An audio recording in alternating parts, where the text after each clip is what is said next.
आप शायद ही किसी दूसरे राज्य से रोजाना एनकाउंटर की खबरें देखते होंगे, लेकिन यूपी में ऐसा कोई दिन नहीं होता जब बदमाशों का एनकाउंटर ना हो। एनकाउंटर इतने होते हैं कि एग्जैक्ट डेटा भी कोई गिनती नहीं कर पाता।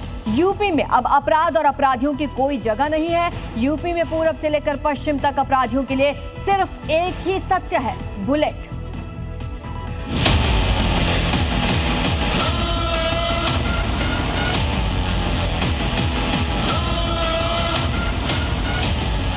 बेटी की सुरक्षा के साथ खिलवाड़ करने वाले के लिए इस धरती माता के पास कोई जगह नहीं होगी।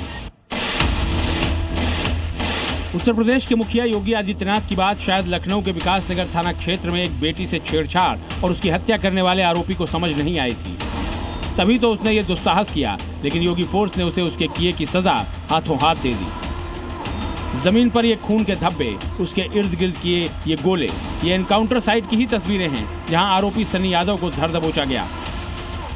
आप तस्वीरें देख सकते हैं कि ये वही जगह है जहां पर सनी यादव मुठभेड़ के बाद गिरफ्तार किया गया है। सनी यादव ने पुलिस की जीप पर भी फायरिंग की थी और लखनऊ के विकास नगर थाना क्षेत्र में उसके खिलाफ मुकदमा दर्ज किया गया था। योगी ये कई बार दोहराते आए हैं कि बेटियों की तरफ आंख उठाकर देखने वालों को बख्शा नहीं जाएगा। ऐसे में योगी फोर्स ने भी कुछ घंटों के अंदर ही आरोपी को लंगड़ा कर दिया। लोकेशन स्पॉट हुई थी जिस पर थाना पुलिस द्वारा उसको पकड़ने का प्रयास किया गया था। उसके द्वारा फायरिंग की गई, जो इसमें एक फायर थाना विकास नगर पुलिस की जो सरकारी वाहन है उस पर भी लगा। जवाबी फायरिंग पुलिस के द्वारा की गई, जिसमें अभियुक्त को दाएं पैर में गोली लगी है। अभियुक्त को इलाज के लिए अस्पताल भेजा गया है और उसे डिटेल में पूछताछ की जा रही है। आगे की वैधानिक कार्रवाई प्रचलित है। जिस रफ्तार से लखनऊ पुलिस आरोपियों को मुठभेड़ में चलने लायक नहीं छोड़ रही, उससे मैसेज तो यही मिलता है कि योगी ने लखनऊ से क्राइम का पूरी तरह सफाया करने के सख्त निर्देश दे दिए। तभी तो एक ही रात में विकास नगर के साथ साथ कृष्णा नगर में भी पुलिस और बदमाशों के बीच मुठभेड़ हुई। दोनों आरोपियों के पैरों में गोली लगी, जिसके बाद उन्हें गिरफ्तार कर लिया गया। रोहन उर्फ गुड्डू और साहिल, ये दोनों ही पूर्वी दिल्ली के रहने वाले हैं। कई राज्यों में इनके ऊपर मुकदमे दर्ज हैं। ये स्पोर्ट्स बाइक पर लूट और छिनैती की वारदात को अंजाम देते आए हैं, लेकिन योगी फोर्स के सबक सिखाने के बाद अब ये जुर्रत कभी नहीं कर पाएंगे।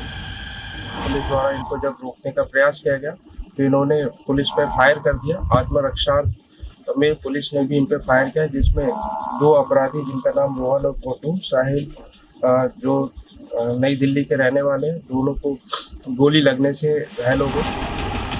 लखनऊ की तरह योगी की पुलिस ने फिरोजाबाद, गाजीपुर और मुजफ्फरनगर में भी अलग अलग मामलों में वांछित आरोपियों का हाफ एनकाउंटर कर दिया। फिरोजाबाद में एक बच्चे की निर्मम हत्या करने वाले आरोपी को योगी फोर्स ने अपनी बुलेट का स्वाद चखाया, तो गाजीपुर में हत्या और गो तस्करी के मामले में वांछित कुख्यात बदमाश जियाउद्दीन उर्फ जियाउ कुरैशी पुलिस मुठभेड़ में घायल हो गया।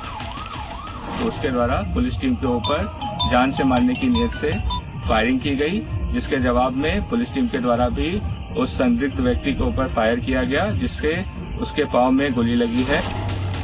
मुजफ्फरनगर में 2 जगहों पर मुठभेड़ हुई। एक मुठभेड़ में 15,000 का इनामी बदमाश घायल हो गया। आरोपी सादिक पर लूट, चोरी और गैंगस्टर के दर्जनों केस दर्ज हैं। वहीं जिले में दूसरी मुठभेड़ में पुलिस ने 4 आरोपियों को गिरफ्तार किया, जिन्होंने शराब पार्टी में अंकुर नाम के एक शख्स की बेरहमी से हत्या कर दी थी। यानी अपराध कैसा भी हो, कुछ भी हो, योगी की जीरो टॉलरेंस नीति के तहत योगी फोर्स एक एक कर बदमाशों का चुन चुन कर हिसाब करती है। ब्यूरो रिपोर्ट, जी मीडिया।